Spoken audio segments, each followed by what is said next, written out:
Hello everyone, मैं हूं संदीप और आप देख रहे हैं डिफेक्टो क्लासेस। प्यारे बच्चों, आज की वीडियो में हम पढ़ने वाले हैं एक्सरसाइज 8.2, जिसके सबसे पहले हम बेसिक कंसेप्ट पढ़ेंगे, उसके बाद हम आगे एक्सरसाइज करेंगे। तो यहाँ से देखिए प्यारे बच्चों, जो एक्सरसाइज 8.2 है वो एक इम्पोर्टेंट एक्सरसाइज है, क्योंकि इसमें हम ट्रिग्नोमेट्रिक रेशोज़ की वैल्यू पढ़ने वाले हैं।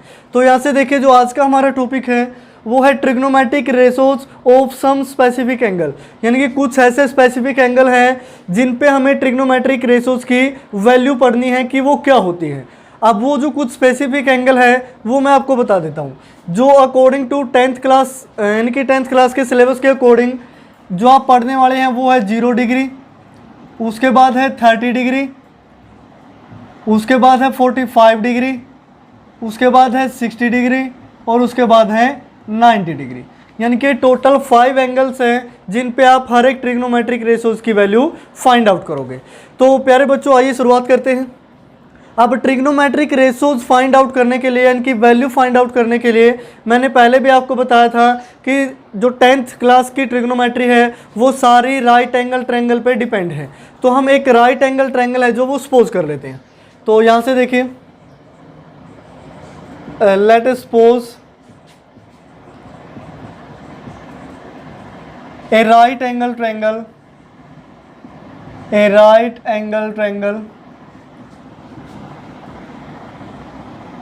ABC। अब ABC हमने क्या लिया, एक राइट एंगल ट्रायंगल। तो ABC को प्यारे बच्चों ड्रॉ कर लेते हैं अभी, ठीक है। तो इस तरीके से हमने ड्रॉ किया, ये होगी एक right angle triangle A, B और C, जो राइट एंगल है एट पॉइंट B। आगे लिखोगे right angled at point B, जो B पे क्या है, राइट एंगल है। एंड और दूसरी कंडीशन हमने क्या ली है कि इसमें जो AB है इक्वल टू BC है, ठीक है। यानी कि इस ट्रायंगल को इस तरीके से लिया है कि जो AB साइड है वो BC के है। यानी कि किसी भी ट्रायंगल में अगर कोई भी दो साइड्स इक्वल हो, दिस मीन्स वो क्या हो जाती है, आइसोसेलेस ट्रायंगल। तो ये जो ABC ट्रायंगल है ये राइट एंगल ट्रायंगल तो है ही, इसके साथ ही ये क्या है, आइसोसेलेस ट्रायंगल भी है। तो ये हमने सपोज किया है। तो उसके बाद देखिए, अगर ये आइसोसेलेस ट्रायंगल है, अगर ये आइसोसेलेस ट्रायंगल है, लेट सपोज ये जो AB है, AB को हमने क्या लिया, स्मॉल a ले लिया अभी। तो BC की वैल्यू भी क्या होगी, B से C पॉइंट तक, ये भी क्या होगी, स्मॉल a यूनिट होगी। इसी तरीके से इसको a यूनिट्स लिख सकते हो, यानी कि मीटर, सेंटीमीटर, ये कुछ भी हो सकता है, ठीक है। इतना हमने सपोज किया। Here AB equal to BC equal to है a यूनिट्स। ये कितनी है, a यूनिट्स है प्यारे बच्चों। उसके बाद देखिए, अब अगर ये a यूनिट्स है, दिस मीन्स ये एंगल A हुआ, ये एंगल C हुआ, ठीक है। In triangle ABC if AB is equal to BC, then अगर ये दोनों साइड इक्वल हैं तो इनके अपोजिट एंगल भी क्या होंगे, इक्वल। यानी कि AB का अपोजिट एंगल C और BC का A। तो मैं यहाँ से लिख सकता हूँ AB का जो अपोजिट एंगल है वो है C और BC का जो अपोजिट एंगल है वो है A। दोनों इक्वल होंगे। रीजन में क्या लिखोगे, angles opposite to equal sides are equal. ये आप क्लास 9th के अंदर पढ़ के आए थे प्यारे बच्चों, ठीक है। तो इस तरीके से अब एंगल C और A क्या हो गए, इक्वल। उसके बाद नेक्स्ट स्टेप लिखोगे, angle A plus angle B plus angle C, तीनों का सम कितना होता है एक ट्रायंगल के अंदर, 180। अब 180 सम क्यों होता है, इसका भी आप रीजन लिख सकते हो, angles sum property.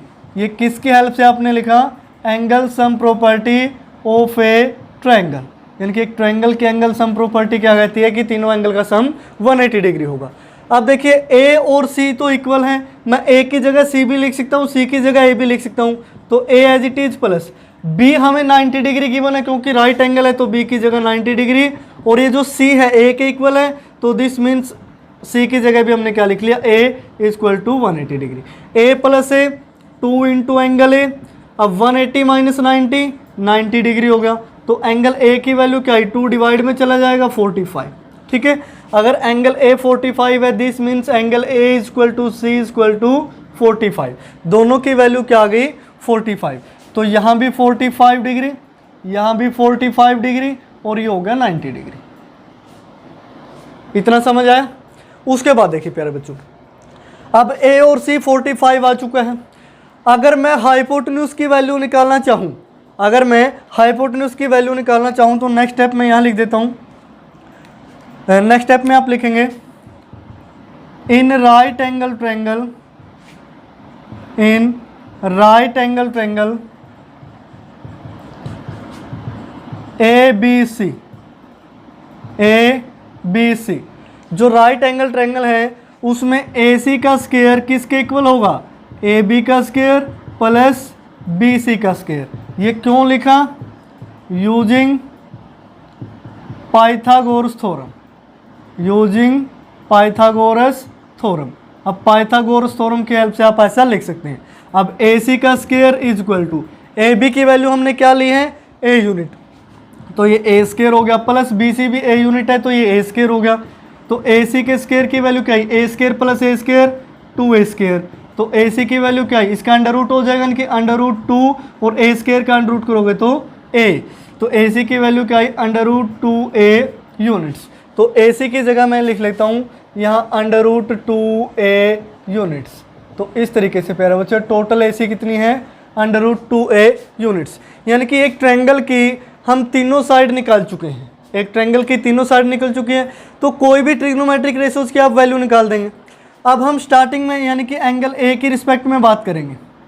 Angle A का मीनिंग क्या होगा, अगर आपको साइन ए की वैल्यू निकालनी हो, किसकी वैल्यू निकालनी हो, साइन ए। साइन ए किसके इक्वल होता है, with respect to angle A. ये नीचे वाला बेस, ये परपेंडिकुलर, ये hypotenuse. With respect to angle A sine A किसके इक्वल होता है, परपेंडिकुलर अपॉन हाइपोटेन्यूज। परपेंडिकुलर कितना है, B C upon hypotenuse A सी भी। ठीक है, उसके बाद देखिए साइन ए एंगल की वैल्यू कितनी है 45। तो साइन 45 डिग्री की वैल्यू क्या हुई, बी सी की वैल्यू ए है और ए सी की वैल्यू क्या है, अंडर रूट 2 इंटू में ए से ए हुआ कैंसिल। तो साइन 45 क्या आया, 1 बाय अंडर रूट 2। ठीक है, तो इससे हमने साइन 45 की वैल्यू निकाल ली। अब साइन 45 के जस्ट अपोजिट होता है कोसिकेंट 45 डिग्री। अब कोसिकेंट 45 डिग्री को क्या लिख सकता हूँ मैं, कोसिकेंट क्या बताया था, 1 अपॉन साइन है, यानी कि 1 अपॉन साइन 45 डिग्री। जब 1 के डिवाइड में करोगे तो ये डायरेक्ट क्या हो जाएगा, अंडर रूट 2, यानी कि इसका रेसिप्रोकल हो जाएगा। तो कोसिकेंट 45 की वैल्यू क्या आई, अंडर रूट 2। साइन और कोसिकेंट हो चुका, अब बारी आती है कोस की। तो यहाँ से देखिए कोस 45 डिग्री, कौन सा एंगल लिया है, ए। कौन सा एंगल लिया है, ए एंगल लिया है। तो कोस 45 क्या होता है, बेस अपॉन हाइपोटेन्यूज। अब विद रिस्पेक्ट टू एंगल है, बेस की वैल्यू क्या है, ए बी अपॉन ए सी। तो यहाँ से लिखेंगे आप A B upon A C. A B की वैल्यू ए सी की वैल्यू अंडर रूट 2a। तो ए से ए कैंसिल, कोस 45 की वैल्यू भी क्या आई, 1 अपॉन अंडर रूट 2। अब कोस 45 का जस्ट रेसिप्रोकल उल्टा क्या होता है, सिकेंट 45, यानी कि 1 अपॉन कोस 45 डिग्री। 1 अपॉन कोस 45 यानी कि इसका रेसिप्रोकल करोगे तो कितना आएगा, अंडर रूट 2। ठीक है, इतना पढ़ चुके हम। उसके बाद देखिए, तो यहाँ लिख लेता हूँ मैं टेंजेंट 45 डिग्री, यानी कि विद रिस्पेक्ट टू एंगल है। टेंजेंट क्या होता है, परपेंडिकुलर अपॉन बेस। परपेंडिकुलर क्या है, B C upon base A B, यानी कि B C upon A B. तो टेंजेंट 45 इज इक्वल टू, अब बी सी की वैल्यू भी ए यूनिट है, ए बी की वैल्यू भी ए यूनिट है, ए से ए हुआ कैंसिल। तो tangent 45 degree is equal to 1 हुआ। अगर टेंजेंट 45 डिग्री 1 है, दिस मीन्स कोटेंजेंट 45 डिग्री इसका क्या हुआ, रेसिप्रोकल, यानी कि 1 अपॉन टेंजेंट 45 डिग्री। तो 1 को 1 से डिवाइड करोगे तो आंसर हमारा क्या ही आ जाएगा, 1 ही आ जाएगा। तो प्यारे बच्चों, इस तरीके से हमने 45 डिग्री एंगल के लिए ये सारे ट्रिग्नोमेट्रिक रेशोज निकाले हैं। तो मैं एक बार रिवाइज करवा देता हूँ। साइन 45 की वैल्यू क्या होगी, 1 upon under root 2, cosecant 45 under root 2, cos 45 1/√2, secant 45 √2, और टेंजेंट 45 1 और कोटेंजेंट 45 भी 1, यानी कि ये दोनों सेम हैं, सिकेंट और कोसिकेंट सेम है, साइन और कोस सेम है। ठीक है, वो सारे एंगल्स कवर करने के बाद मैं आपको तरीका भी बताऊंगा कि कैसे याद करना है। अभी देखिए 45 एंगल के लिए सिर्फ एक स्पेसिफिक एंगल को कवर किया है अभी तक हमने, 45 को। 45 के लिए जो जितने भी हमारे ट्रिग्नोमेट्रिक रेशोज हैं 6 है, यानी कि total sine cos cosecant secant tangent cot सभी की वैल्यू हमने निकाली, यानी कि एक एंगल के लिए 6 ट्रिग्नोमेट्रिक रेशोज की वैल्यू निकाल ली। उसके बाद इसी तरीके से सभी के लिए हर एक ट्रिग्नोमेट्रिक रेशोज की वैल्यू निकालनी है। तो 5 एंगल हैं और 6 ट्रिग्नोमेट्रिक रेशोज है, तो टोटल कितनी वैल्यूज हम निकालने वाले हैं, 6 × 5 यानी कि 30 वैल्यूज़। तो 30 में से हमने 6 निकाल ली हैं, अभी 24 और रहती हैं, उनको भी सोल्व करेंगे। उसके बाद देखिए प्यारे बच्चों, हम 45 तो पढ़ ही चुके हैं, अब हम पढ़ेंगे एंगल 30 और एंगल 60। ठीक है, यानी कि एंगल 30 और एंगल 60 दोनों पे हर एक ट्रिग्नोमेट्रिक रेशोज की वैल्यू क्या रहती है। अब 30 और 60 पढ़ने के लिए हमें एक ऐसी ट्रायंगल चाहिए जिसमें एक एंगल 60 हो और एक एंगल 30 हो, तभी तो हम उनकी वैल्यू निकाल सकते हैं ना। अब राइट एंगल ट्रायंगल एक एंगल है जो 90 तो होगा ही, एक 60 और एक 30, तो सम भी कितना हो गया, 180 हो गया। तो इसको सोल्व करने के लिए देखिए, let us suppose ABC is a equilateral triangle. ABC को हमने क्या ले लिया, इक्विलेटरल ट्रायंगल ले लिया। अभी अगर वो इक्विलेटरल ट्रायंगल है तो इसका डायग्राम ड्रॉ कर लेते हैं। इस तरीके से डायग्राम होगा, ये हुई हमारी इक्विलेटरल ट्रायंगल। थोड़ा बड़ा बना लेते हैं ताकि क्लियर दिखे। ये A पॉइंट, ये B पॉइंट और ये C पॉइंट। अगर ये इक्विलेटरल ट्रायंगल है, this means all side of a equilateral triangle are equal. अब जो सारी साइड्स है वो क्या होंगी, इक्वल होंगी। तो लेट अस सपोज हमने इस BC को क्या मान लिया, कंप्लीट BC है जो, वो A यूनिट है भी। इसी तरीके से AC भी कितनी है, A यूनिट से, और AB भी कितनी है, A यूनिट से, इस तरीके से।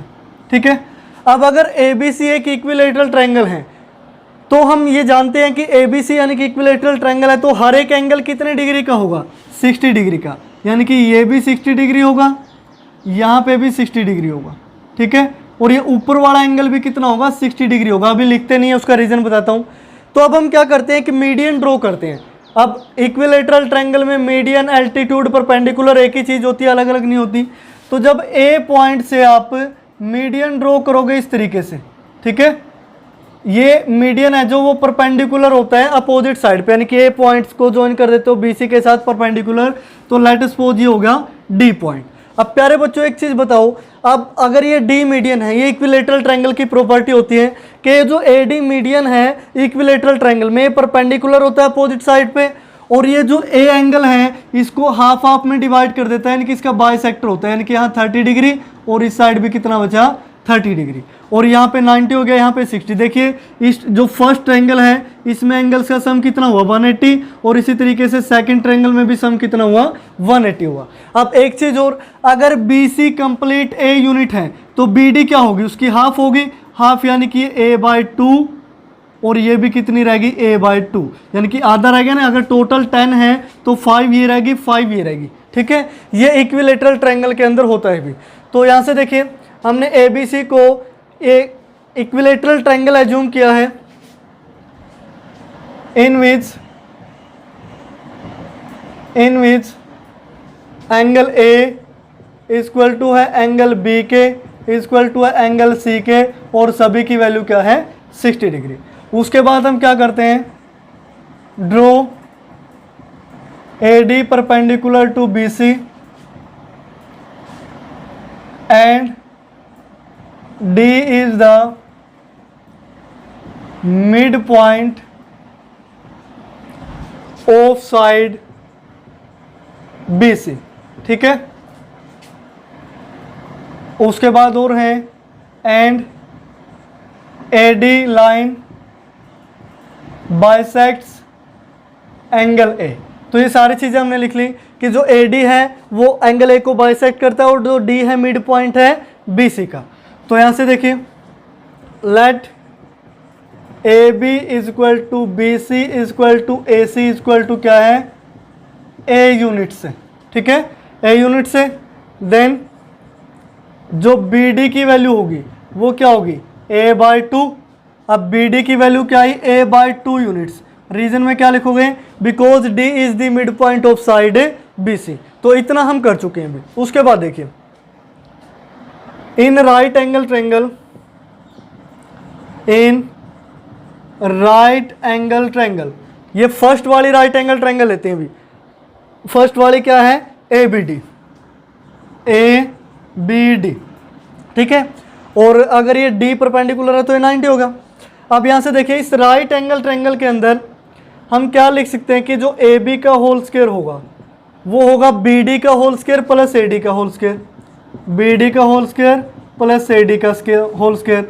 अब ये आपने क्यों लिखा, यूजिंग पाइथागोरस थ्योरम, इनकी पाइथागोरस थ्योरम का यूज करके ही आपने ये रिजल्ट लिखा है भी। उसके बाद देखिए, ए बी की वैल्यू क्या है, ए से बी यानी कि ए यूनिट है तो इसका ए का होल स्क्वायर हो गया अभी, इक्वल टू बी डी की वैल्यू अभी हमने क्या ली थी, ए बाई टू।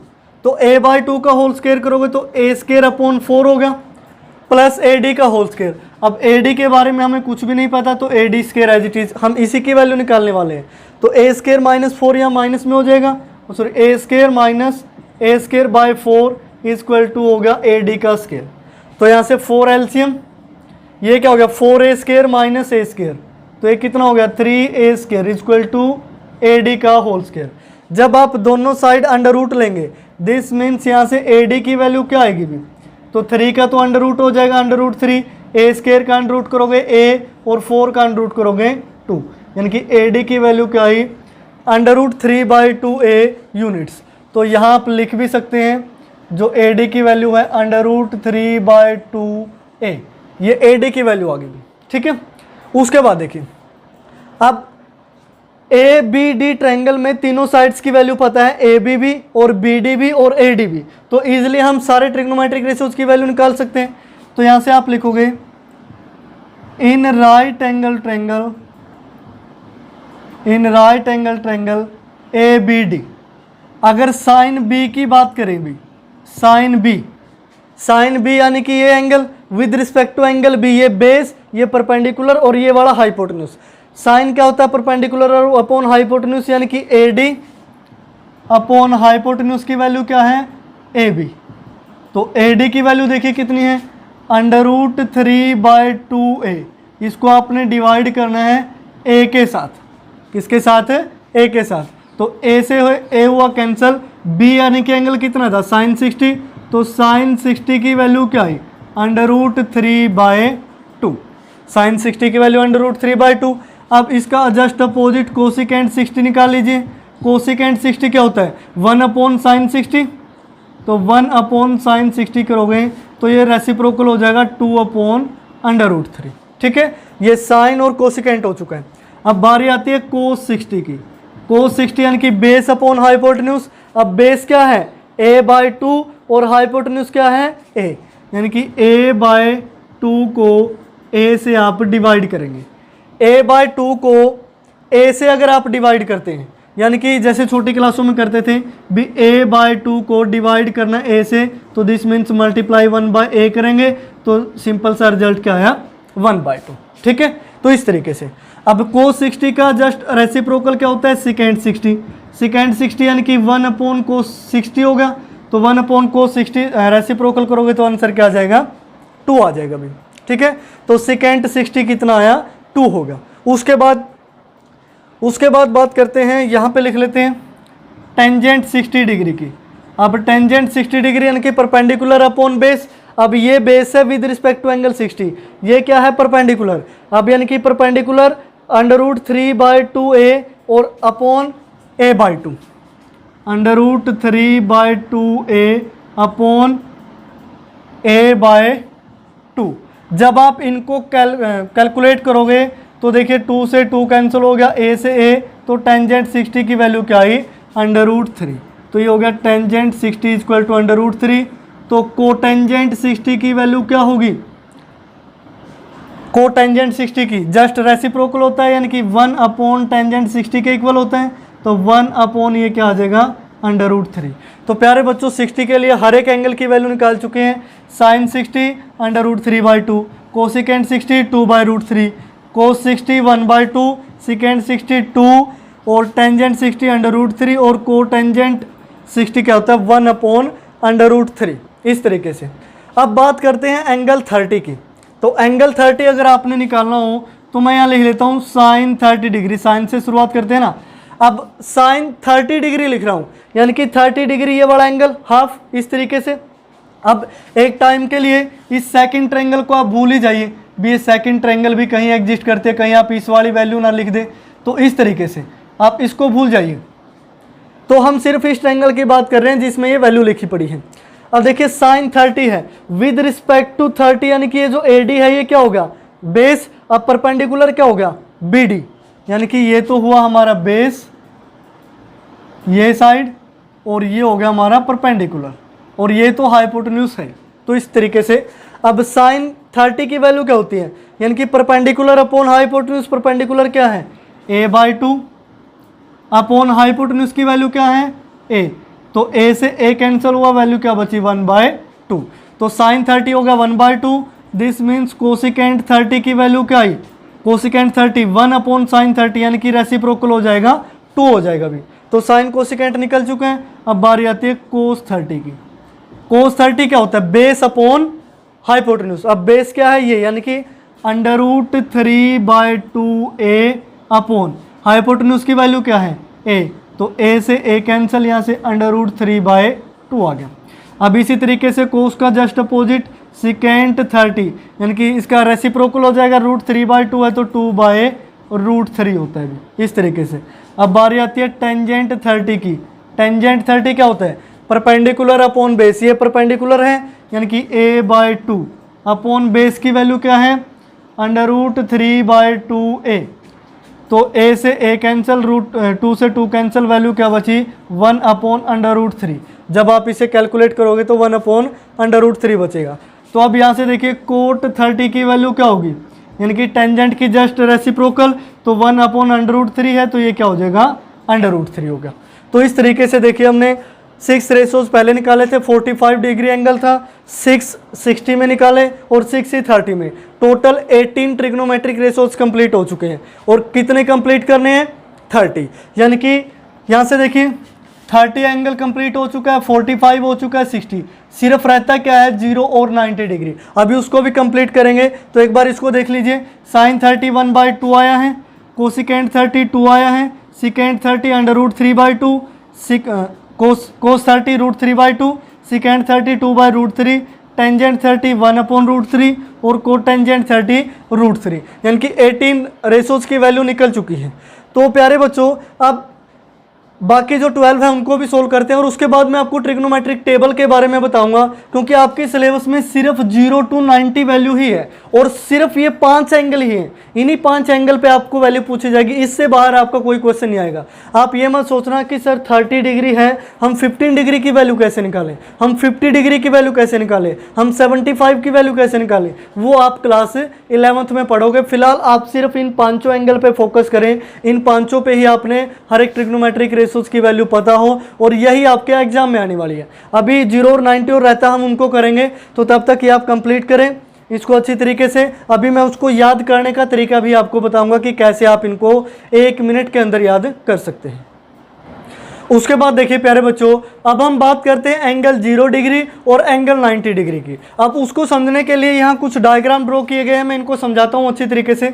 सबसे पहले एंगल 0 डिग्री के लिए देखते हैं। हमने एक राइट एंगल ट्रायंगल ली है ABC, in which angle B is a right angle. B क्या है राइट एंगल और ये क्या है एंगल A। अगर मैं एंगल A के रिस्पेक्ट की बात करूं, अब यहाँ जो भी हम वैल्यू निकालेंगे एंगल A के रिस्पेक्ट में निकालेंगे, तो with respect to angle A base की वैल्यू क्या हो गई AB और ये क्या हो गया परपेंडिकुलर और ये क्या है हाइपोटेन्यूज, इस तरीके से, यानी कि with respect to angle A। अब हमें एंगल A को क्या बना देना है 0। अब यहाँ तो 0 है नहीं, एंगल A 0 कब होगा जब ये हाइपोटेन्यूज नीचे की तरफ आता जाएगा। अब देखिए नेक्स्ट जो डायग्राम है, ये जो डॉटेड लाइन है ये पहले वाली इनिशियल पोजीशन बता रही है। उसके बाद हमने क्या कर दिया, ये जो AC को थोड़ा नीचे ले आए ताकि एंगल 0 की तरफ बढ़े।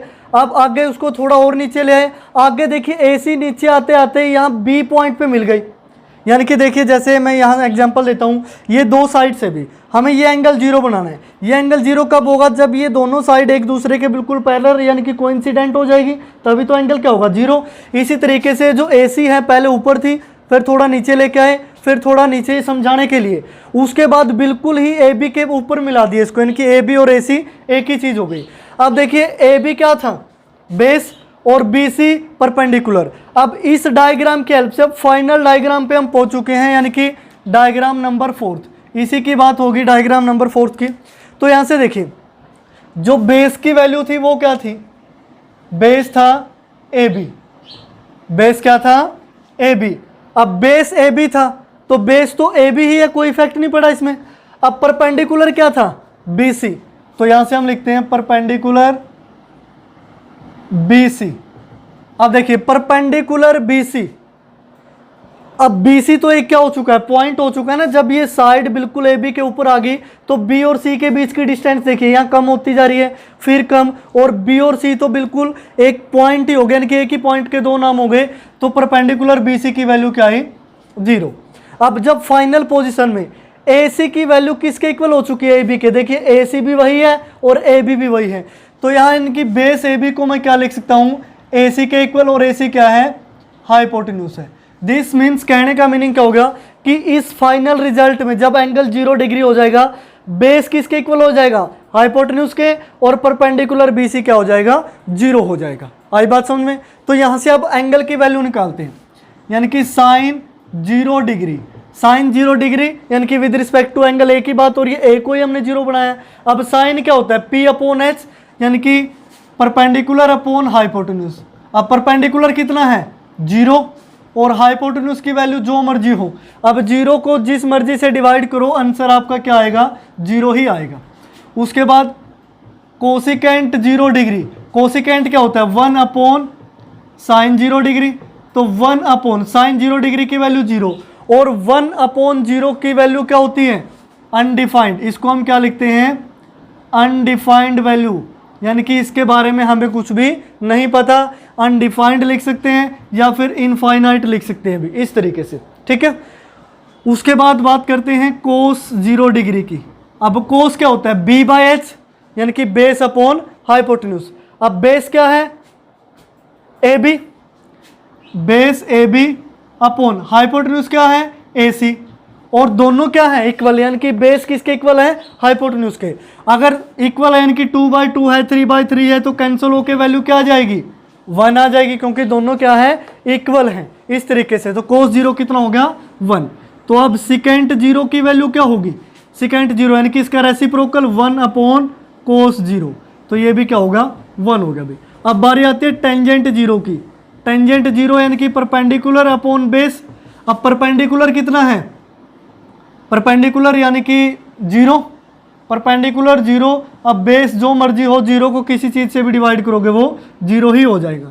अब बात आती है कोटेंजेंट 0 की, कोटेंजेंट 0 डिग्री, यानी कि ये क्या होता है 1 upon tangent 0 degree, 1 upon tangent 0 degree, यानी कि ये क्या होगा 0, इसकी वैल्यू 0 थी। अब 1 अपॉन 0 को आप क्या लिखेंगे अनडिफाइंड, अनडिफाइंड लिखो, या फिर इसको एक और नाम दो इनफाइनाइट, ठीक है। तो इस तरीके से ये हमने 0 डिग्री के लिए सारे एंगल डिफाइन कर दिए। अब बारी आती है 90 डिग्री की। अब 90 डिग्री में भी सेम हमने वही एक राइट एंगल ट्रायंगल ली है, ए एंगल है जहाँ बी 90 डिग्री है, ए बी की वैल्यू क्या है बेस, और ये क्या है परपेंडिकुलर, और यहाँ पे ये क्या है हाइपोटेन्यूज।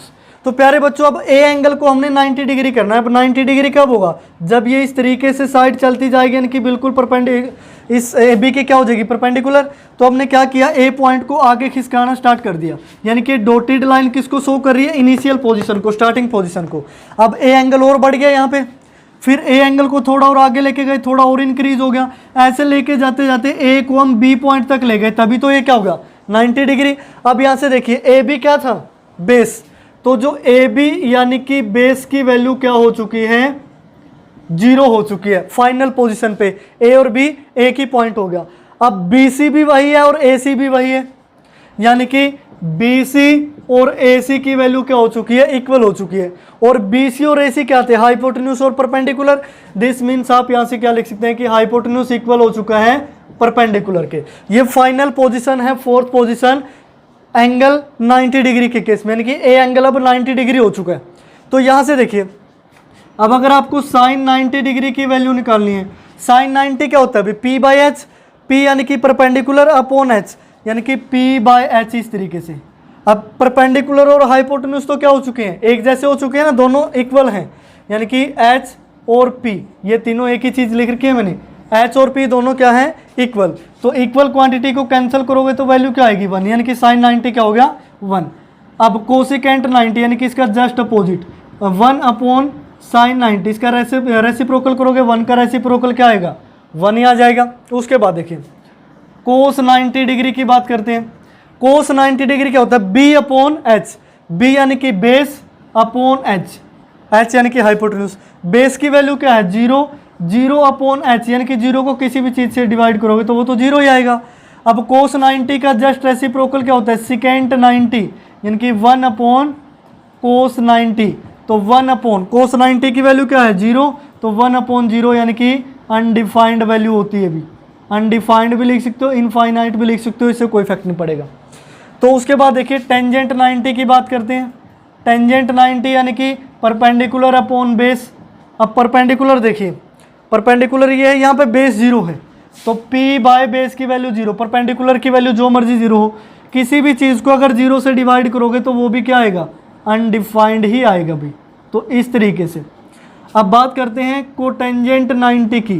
कोटेंजेंट 90 इसका रेसिप्रोकल यानी कि b अपॉन p, और b की वैल्यू क्या थी 0, 0 को किसी भी चीज़ से डिवाइड करोगे तो वैल्यू क्या आई 0। तो इस तरीके से आपने हर एक ट्रिग्नोमेट्रिक फंक्शन की वैल्यू निकाल ली। सबसे पहले 0 के केस में साइन 0 कोसिकेंट 0। अब साइन 0 की वैल्यू किसके इक्वल आई, 0 के, कोसिकेंट 0 अनडिफाइंड, कोस 0 1, सिकेंट 0 1, टेंजेंट 0 0 और कोटेंजेंट 0 भी अनडिफाइंड। उसके बाद हमने 90 डिग्री की वैल्यू निकाली। 90 डिग्री यानी कि साइन 90 1, कोसिकेंट 90 भी 1, कोस 90 0, सिकेंट 90 अनडिफाइंड, टेंजेंट 90 भी अनडिफाइंड और कोटेंजेंट 90 की वैल्यू 0। तो ये टोटल 30 रेशोज हो चुकी है। हमने 0 को भी कवर कर लिया और 90 को भी कवर कर लिया अभी। अब 0 और 90 आपको तभी समझ में आएंगे जब आपको ये डायग्राम समझ में आ रही है। अब सारे एंगल हो चुके हैं, मैंने 30 के 30 एंगल्स यानी कि 30 के 30 ट्रिग्नोमेट्रिक रेशोज है, उनकी वैल्यू मैंने आपको बता दी है। अब बात करते हैं ट्रिग्नोमेट्रिक टेबल की, यानी कि उस ट्रिग्नोमेट्रिक टेबल को हम कैसे याद कर सकते हैं, या फिर ये जो 30 वैल्यू मैंने लिखी है, अब बच्चों को ये लग रहा होगा कि सर आपने 30 वैल्यू लिख तो दी, अब इनको याद कौन करेगा। अब ये वही चीज़ हो गई भी, आपको तो रेशो भी नहीं याद हो रहे थे, यानी कि बच्चों के ये भी था सर रेशो कैसे याद होंगे। तो वहाँ पंडित जी वाला तरीका बताया था, पंडित बद्री प्रसाद हर हर बोले वाला। तो उससे क्या हुआ था कि जो सारे रेशोज थे वो 1 सेकंड के अंदर याद हो गए। तो इसका भी कुछ ना कुछ तरीका आपको बताना पड़ेगा, तभी ट्रिग्नोमेट्री आएगी, अदरवाइज तो आपको ट्रिग्नोमेट्री काफ़ी मुश्किल लगेगी। तो यहाँ से देखिए, यहाँ मैं लिखता हूँ एंगल ए। एंगल ए यानी कि उसकी वैल्यू 0 डिग्री हो सकती है, उसकी वैल्यू 30 डिग्री हो सकती है, उसकी वैल्यू 45 डिग्री हो सकती है, उसकी वैल्यू 60 डिग्री हो सकती है और उसकी वैल्यू 90 डिग्री हो सकती है। इतना समझ में आया। अब यहाँ मैं लिख रहा हूँ साइन ए, नीचे कोस ए, फिर टेंजेंट ए, फिर कोसिकेंट ए, फिर सिकेंट ए, और फिर मैं लिख रहा हूँ लास्ट रहता है कोटेंजेंट ए। ठीक है, अब हम इनकी वैल्यू लिखते हैं, यानी कि ए एंगल, अगर ए एंगल 0 होगा तो साइन ए की वैल्यू क्या होगी, यानी कि साइन 0 अभी हमने क्या पढ़ा था 0, साइन 30 हमने क्या पढ़ा था 1/2, साइन 45 1/√2, साइन 60 √3/2 और साइन 90 की वैल्यू क्या थी 1, साइन 90 की वैल्यू क्या थी 1। इतना समझ में आया। अब कोस की वैल्यू लिखनी है तो जस्ट अपोजिट लिख दो, यानी कि 1 को पहले, उसके बाद √3/2, उसके बाद 1/√2, उसके बाद 1/2 और उसके बाद 0 हो गया।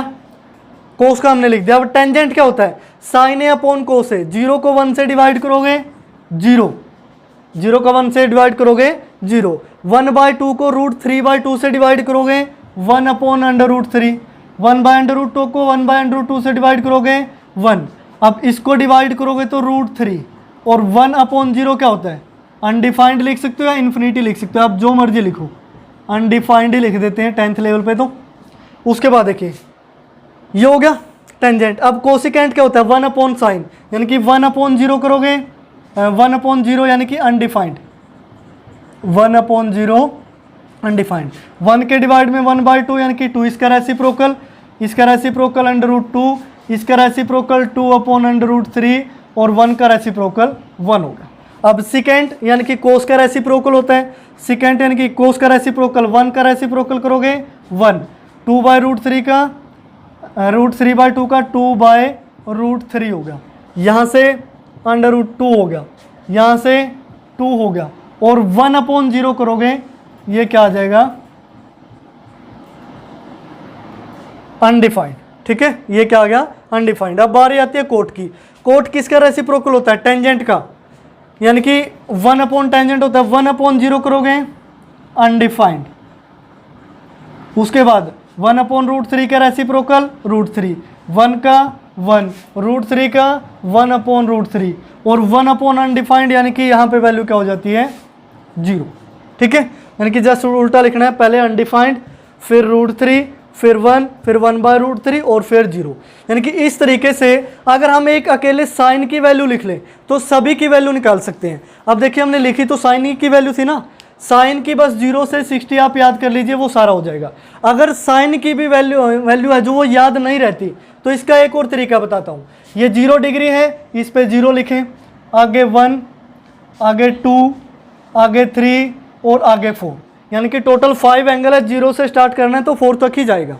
अब सभी को 4 से डिवाइड कर दो, 4 से डिवाइड कर दिया तो ये हो गया 4 से डिवाइड। आई बात समझ में। अब सभी का अंडर रूट कर दो, तो सभी का हमने अंडर रूट कर दिया। ये सिर्फ याद करने का तरीका है, ये कहीं सोच रहे हो पता नहीं क्या लिख दिया। अब साइन की वैल्यू निकालनी है तो आप ऐसे निकालोगे, मान लिया कि ये कुछ भी नहीं लिखा तो आप ऐसे निकालोगे। देखिए 0 को 4 से डिवाइड करोगे, 0, 0 का अंडर रूट 0 हो गया, 1/4 का अंडर रूट 1 का 1, और 4 का 2 हो गया, 2/4 यानी कि 1/2 हो गया। कैंसिल करोगे तो 1/2 का अंडर रूट 1/√2।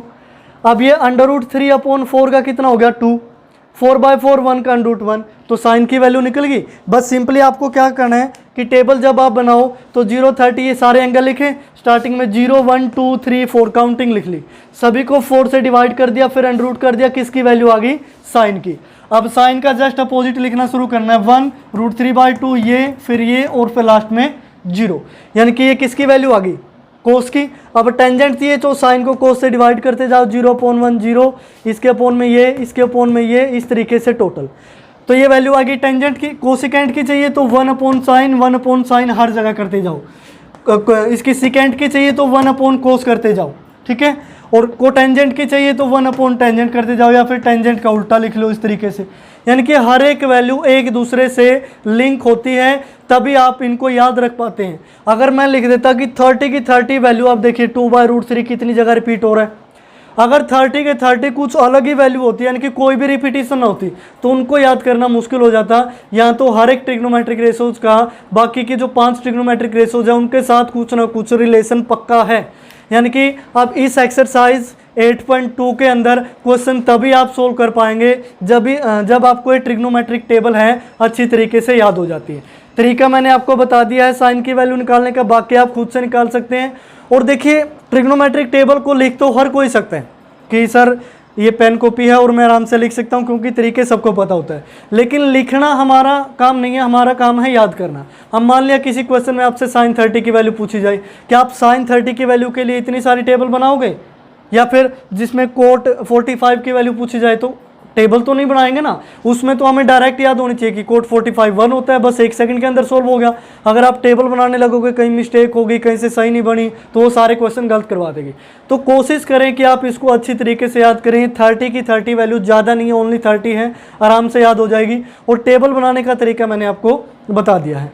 तो आज की वीडियो में फ़िलहाल इतना ही। हम 8.2 में हर एक ट्रिग्नोमेट्रिक रेशोज की वैल्यू पढ़ चुके हैं। नेक्स्ट वीडियो में हम एक्सरसाइज सोल्व करेंगे। तो आज की वीडियो में फिलहाल इतना ही, देखते रहिए डिफेक्टो क्लासेस।